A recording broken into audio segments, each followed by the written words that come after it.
안녕하십니까 여러분. 지금부터 2025학년도 회계학 1부 문제풀이 시작하도록 하겠습니다. 문제풀이 순서는 문제 1번에 물음 2번, 종업원 급여 문제죠. 여기서 꼭 말씀드리고 싶은 문제가 있어서 그 녀석 먼저 풀고 앞으로 돌아가서 순서대로 풀도록 하겠습니다. 문제 1번에 물음 2번 먼저 볼게요. 물음 1번 첫 번째를 보시면 포괄손익 계산서상 기타 포괄 이익에 미치는 영향을 물어보고 있고, 두 번째는 재무상태표에 표시될 순확정급여 부채를 물어보고 있죠. X1년도 값만 물어보고 있기 때문에 여기 X1년도 자료만 가지고 풀 수 있고요. 문제에 필요한 자료들 확인해 보면서 풀어보도록 하겠습니다. 순확정급여 부채 계산 시 적용할 할인율 4% 나와 있고요.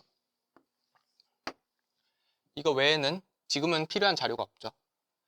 X1년도 자료를 보면 확정급여 채무의 현재 가치가 50만 원이다. 이 말이 뭐냐? 확정급여 채무 50만 원만큼의 부채를 잡으면서 일단 지금은 비용으로 잡겠죠. 편의상 비용은 빨간색, OCI 항목은 노란색으로 표시하도록 하겠습니다.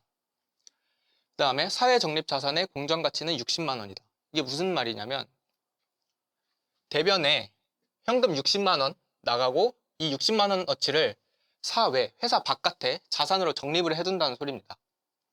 그러면 지금 자산과 부채 순액으로 하면 10만 원이죠. 근데 자료를 보시면 자산 인식 상한은 6만 원이다. 즉 순액으로는 10만 원이지만 인식은 6만 원까지만 하라는 거죠. 그렇기 때문에 10만 원에서 6만 원이 되기 위해 4만 원을 손실로 잡아둬야 되고, 걔는 재측정 손실 4만 원을 잡으면서 자산 인식 상한 효과를 대변에다 적어줍니다. 그러면 분계는 이렇게 맞출 수 있고, 문제 1번의 답은 4만 원 감소, 이게 1번 답이 되겠고, 그 다음에 재무상태표에 표시될 순확정급여 부채는 자산 6만 원이 되겠죠. 60만 원, 50만 원 빼서 10만 원인데 4만 원에 손실을 잡아뒀으니까 자산 6만 원이 있을 겁니다. 그 다음에 물음 2번을 풀 건데 이 문제 때문에 이 문제를 먼저 풀고 있는 거고요. 풀어볼게요. X2년 말 재무상태표에 표시될 기타 포괄손익 누계액이고요. 조심하셔야 되고, 그 다음에 X2년도 당기순이익에 미치는 영향을 물어봤습니다. 자, 첫 번째 누계액이라는 거 조심해야 되고요. 그 다음에 당기순이익. 자, 회계학을 지배하는 원리가 있죠. 대차평균의 원리인데요. 차변의 자산, 대변의 부채, 그리고 자본. 다시 쓸게요.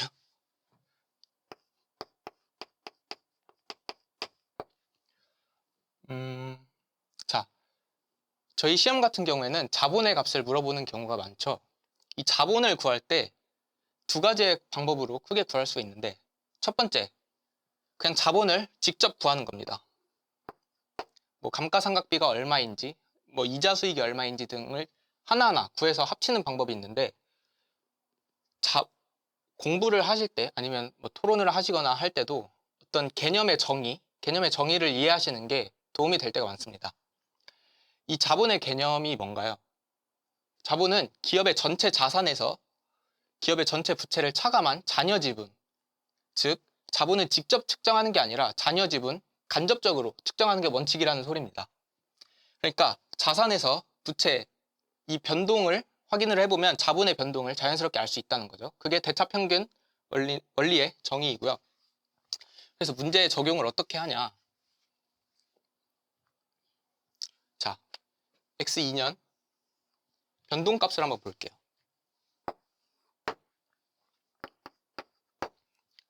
X1년 기말에 자산이 총 6만 원이었죠. 그러니까 X2년 말에는 X2년 X1년 말의 값이 없어졌겠죠. 그러니까 자산이 6만 원만큼 사라졌을 겁니다. 그렇죠? 이게 기초고요. X2년 값을 보면 사회적립자산 공정가치가 140, 그리고 확정급여 채무의 현재 가치가 120인데 순액으로 20만 원이지만 자산 인식 상한이 또 10만 원으로 걸려 있죠. 그럼 기말에는 자산이 10만 원 있을 겁니다. 다음에 자산 부채의 변동을 한번 볼게요. 자, 90만 원 현금으로 출연했죠. 그러면 대변에 현금 90만 원 뜨고요. 20만 원의 현금이 사회적립자산에서 지급되었다. 현금이 증가했지만 자산이 또 감소했기 때문에 자산 부채에 순 변동은 없겠죠. 그래서 무시하셔도 되는 요건이고요. 그러면 지금 자산 부채 변동 전부 고려해봤고, 그럼 대차 차익이 자본만큼이라고 확인할 수 있습니다. 그러면 90만 원에 6만 원, 10만 원이니까 자본의 변동은 총 86만 원이죠. 이 86만 원이 어떻게 구성이 되어 있냐? NI와 OCY로 구분이 되어 있겠죠. NI를 빨간색으로 쓰면 단기 근무원가 80만 원 존재하니까 단기 근무 80만 원 있고, 또 NI 뭐 있어요? 기초에 자산이 있었잖아요. 자산이 6만 원 있었는데 할인율이 4%라면서요. 그러면 자산에서 할인율 4% 적용하면 이자 수익이 있겠죠. 그럼 6만 원에 4%, 2,400원이죠. 근데 지금 차변 쪽에 있으니까 수익은 빼줘야겠죠. 그러면 2,400원을 차감을 해줍니다. 그러면 순액으로 79만 7,600원. 이게 NI 변동값이고요. 그럼 나머지가 OCI겠죠. 86만 원 빼주면 62,400원 만큼이 X2년도의 OCI 변동값입니다. 그냥 OCI라고 쓸게요. 62,400원. 그러면 문제 1번 물음 2번에 동그라미 2번. 단기 순이익에 미치는 영향은 79만 7,600원. 감소죠. 왜? 차변에 있잖아요. 그럼 비용인 거니까 79만 7,600원 감소고요. 그 다음에 동그라미 1번. 얘는 기타 포괄 손익 누계액입니다. 즉, 이 변동값 62,400원이 아니라 X1년 말에 아까 재측정 손실 4만 원 잡았었잖아요. 걔가 있고 얘까지 해서 4만 원을 더한 값. 그래서 10만 2,400원이 동그라미 1번에 답이 되겠습니다. 이 문제를 푸실 때 직접적으로 자본을 구하시는 것도 좋은데, 이렇게 대차평균의 원리를 이용해서 자산과 부채의 변동이 어떤 것들이 있는지 써보시고 그 차액이 자본의 변동이겠구나 라는 걸 생각을 해보시고요. 그 자본의 변동에는 OCI의 변동과 NI의 변동이 있겠다. 그걸 확인을 해보시면서 검증을 하시면 될 것 같습니다. 그러면 문제 1번에 물음 1번으로 넘어갈게요.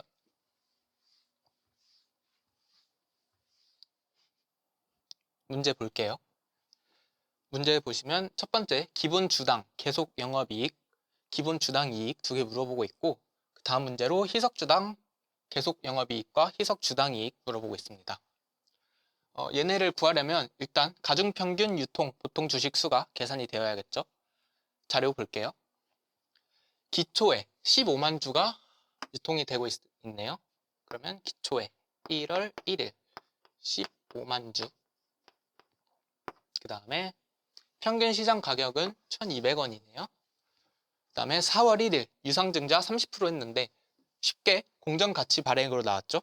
공정가치 미만 발행이었으면 좀 복잡했을 텐데 공정가치 발행이니까 4월 1일에 45,000주 그대로 적어주시면 되겠고요. 그 다음에 7월 1일 무상증자 10% 했네요. 이 무상증자 10%는 기초에 15만 주와 4월 1일 30%에 둘 다 10%를 곱해줘야겠죠.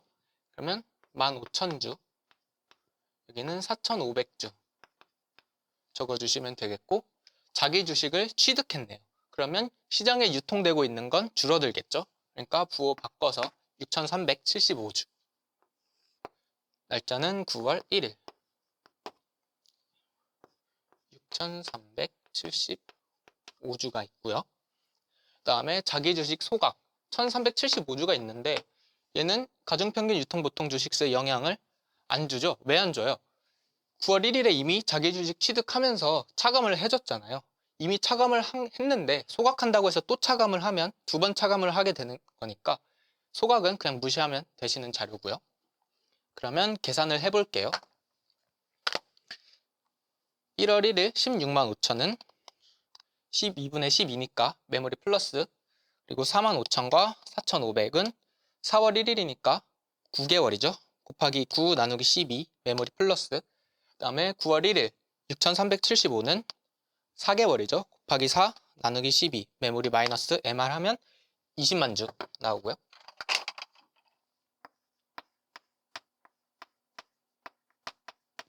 그 다음에 분자 계산해 볼게요. 계속 영업이익을 하나 물어보고 있고 주당 이익을 물어보고 있죠. 그 차이는 여기 중단 영업 손실에서 나올 거고, 그러니까 우리에게 필요한 자료는 1,640만 원과 1,520만 원이 될 거고요. 그 다음에 우리가 분자에서 고려해야 할 게 우선주 배당금이죠. 전환 우선주가 있네요. 8만 주가 있고 액면 금액 1,000원. 근데 배당률은 8%. 그리고 비누적적인데 결의를 했잖아요. 그러면 비용을 잡아줘야겠죠. 즉 8만 주 곱하기 액면 금액 1,000원 곱하기 8%니까 640만 원만큼 비용 발생합니다. 그러니까 기본 주당 계속 영업이익은 1,640만 원 마이너스 640만 원 해서 50원이 되고요. 기본 주당 이익은 여기서 120만 원까지 빼줘야겠죠. 그럼 120만 원을 빼준 값인 이렇게 하면은 44원이 답이 나옵니다. 그 다음에 희석 주당 이익까지 계산을 해보겠습니다. 자료에 나와 있는 것들을 보고 희석 효과가 있는지 확인을 해봐야겠죠. 자료에 총 3개가 있습니다. 첫 번째로 옵션, 신주 인수권이라고 보셔도 되고요. 옵션이 있고요. 그 다음에 전환 우선주, 전우라고 쓸게요. 그 다음에 옵션, 전환 우선주, 전환 사채 있네요. 전사라고 쓸게요. 옵션 먼저 보겠습니다.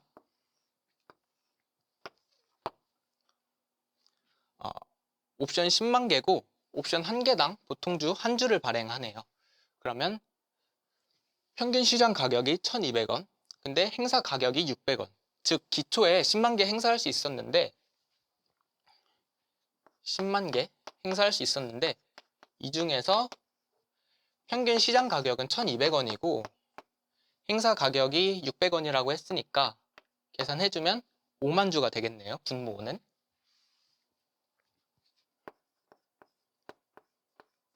분자 있어요? 없죠? 그러니까 0만큼 얘는 희석이 되겠고요. 그 다음에 전환 우선주 볼게요. 아까 분자는 640만 원 계산했었죠. 어떻게 나온 거냐면 8만 원에 액면 금액 1,000원, 거기에 배당률 연 8% 해서 640만 원이었고 전환 우선주 한 주당 보통주가 2주래요. 그러면 전환 우선주 8만 주면 보통주는 16만 주겠죠. 16만 주. 얘는 40원만큼의 희석 효과가 있겠고, 전환 사채 해볼게요. 1,000만 원인데 액면 발행했고 이자율은 6.25%, 액면 400원당 보통주 2주래요. 자, 1,000만 원인데 액면 400원당 보통주 2주. 그러면 1,000만 원인데 액면 400원당 2주네. 그러면 5만 주가 되고요. 분모는 분자는 1,000만 원인데 6.25%만큼 유효이자율법 적용을 해주면 62만 5천 원인데 주의하셔야죠. 얘는 세 전 금액입니다. 따라서 법인세율, 단일세율이고 20%. 여기에 20%만큼 빼주면 50만 원이 되고요. 따라서 얘는 희석 효과가 10만큼이 있겠고, 그러면 희석 효과가 큰 애들 먼저 계산하잖아요. 그럼 얘가 첫 번째, 두 번째, 그리고 얘는 세 번째 고려를 해야겠고, 계산 한번 해볼게요. 아까 1640만 원에서 일단 희석 주당 계속 영업이익 먼저 계산해 볼게요.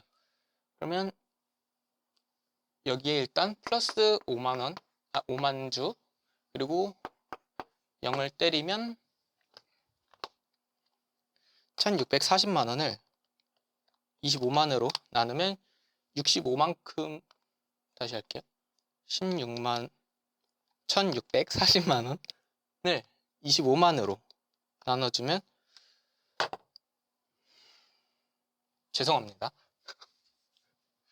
우선주 배당금 고려해야죠. 그럼 640만 원 빼고 고려를 해야겠죠. 그러면 1640만 원 마이너스 640만 원을 25만으로 나누면 40만큼이 되고, 그러면 10을 넣어도 희석이 되겠죠. 얘가 더 작으니까 추가로 고려를 해줄게요. 그러면 분모에 5만 주 추가, 그 다음에 분자에 50만 원 계산해 볼게요. 1640만 원에서 640만 원 빼주고 50만 원 더한 걸 30만으로 나눠야겠죠. 그러면 35가 되고요. 35인데 40을 넣으면 당연히 희석 효과가 없겠죠. 얘가 더 크니까요. 그렇기 때문에 문제 1번 물음 2번에 1번 동그라미 답은 35가 되겠고, 희석 주당 이익은 여기서 120만 원을 빼줘야겠죠. 여기 있는 중단 영업 손실 120만 원 빼주면 1640만 원에서 640 빼주고 50만 원 더해주고 120만 원 뺀 걸 30만으로 나누면 31원이 나오고, 얘네 두 개가 각각 1번과 2번의 답이 되겠습니다. 이거 조심하셔야겠어요. 우선주 배당금 꼭 분자에서 빼주시는 거 고려하시고요. 다음 문제 풀어보도록 하겠습니다. 이어서 2번 문제 볼게요. X2년도 공급자에 대한 현금 유출액을 계산하시오. 그러면 재고 관련 자료들을 확인하면 되겠죠. 손익계산서상으로 재고 관련된 건 매출 원가, 재고자산 감모손실, 매입재무 외환이익 이렇게 3개 고려하시면 되겠고, 재무상태표상 재고 관련된 자산은 재고자산, 선급금, 매입재무 자료가 있겠죠. 손익계산서 먼저 활용을 해볼게요. 매출 원가 30만 원, 차변 계정이죠. 계정 과목은 생략하도록 하겠습니다.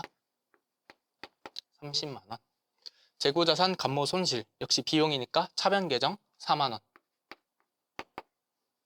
매입 채무 외환 이익 수익 계정이니까 3만 원 대변.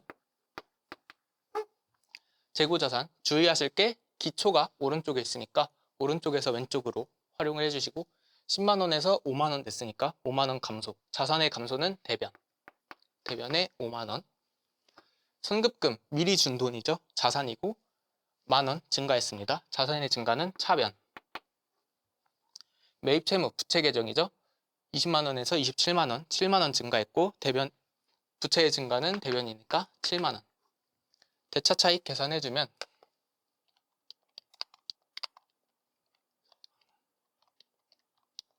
20만 원이 대변에 추가적으로 들어와야 되고, 얘가 현금이죠. 그래서 1번의 답은 20만 원이 되겠고, 이어서 2번 문제 보도록 하겠습니다. 2000X2년도 토지와 관련된 순현금 흐름액을 계산하시오. 그러면 토지와 관련된 자료만 보면 되겠죠. 토지 기초가 있고, 증가할 거 증가하고 감소할 거 감소하면 기말이 되겠죠. 토지 기초에 25만 원, 기말에 30만 원. 기말에 30만 원. 그다음에 재평가 모형을 적용하고 있고 10만 원에 처분을 했대요. 현금 10만 원 받았겠죠? 근데 처분 이익이 2만 원 나왔네요. 이게 처분 이익. 그러니까 토지를 8만 원짜리를 팔았다는 소리고 감소겠죠? 그럼 결론적으로 25만 원에서 얼마가 증가했더니 합쳐서 38만 원이 됐다. 그럼 순액으로 13만 원이 돼야 되는 걸 알 수가 있죠. 근데 재평가 손실이 15,000원이 있대요. 손실 15,000원을 적용한 결과 순액으로 13만 원이 돼야 되기 때문에 증가한 건 14만 5천 원이 되겠죠? 여기 15,000원 재평가 손실 잡아주고. 그러면 토지가 14만 5천 원 증가했다는 건 토지 14만 5천 원 현금 주고 사왔다는 얘기가 되고,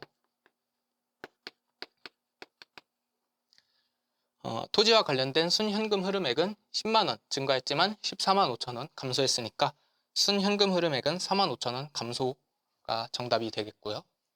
이어서 3번 문제 풀어보도록 하겠습니다. 2000X2년도 사채와 관련된 순현금 흐름액 계산하라고 했으니까 사채와 관련된 자료만 활용을 해볼게요. 사채 기초 25만 원, 기말 30만 원. 기초 25만 원, 기말에 30만 원.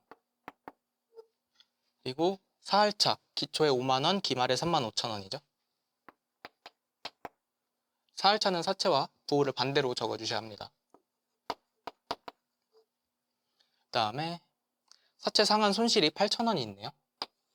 손실 8,000원. 그 다음에 사채 상한 자료가 있죠. 액면금액 10만 원이고 장부금액이 8만 2천 원이네요. 사채를 상환했다는 건 감소라는 거니까 순액으로 8만 2천 원이 되어야 되고, 그럼 여기는 18,000원이 되겠고, 사채 상환 8만 2천 원, 부채가 감소한 거죠. 그러니까 차변에 사채 순금액이고 8만 2천 원,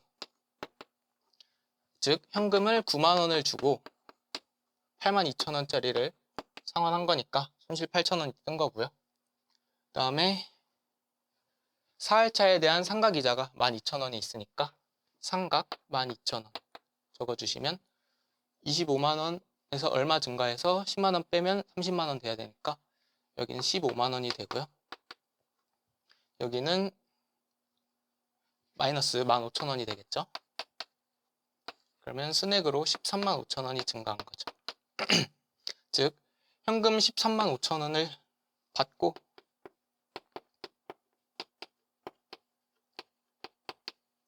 사채 13만 5천 원짜리를 발행을 한 거죠. 즉 사채와 관련된 순현금 흐름액은 이거 두 개를 고려해준 4만 5천 원 증가가 되겠습니다. 마지막 문제 볼게요. 첫 번째 물음이 건물을 유형자산으로 분류하고 원가 모형을 적용한다. X1년 초에 구입을 했고 취득원가 500달러인데 달러당 1,000원. 그러면 X1년 초에 500달러 곱하기 1,000원은 50만 원이고요.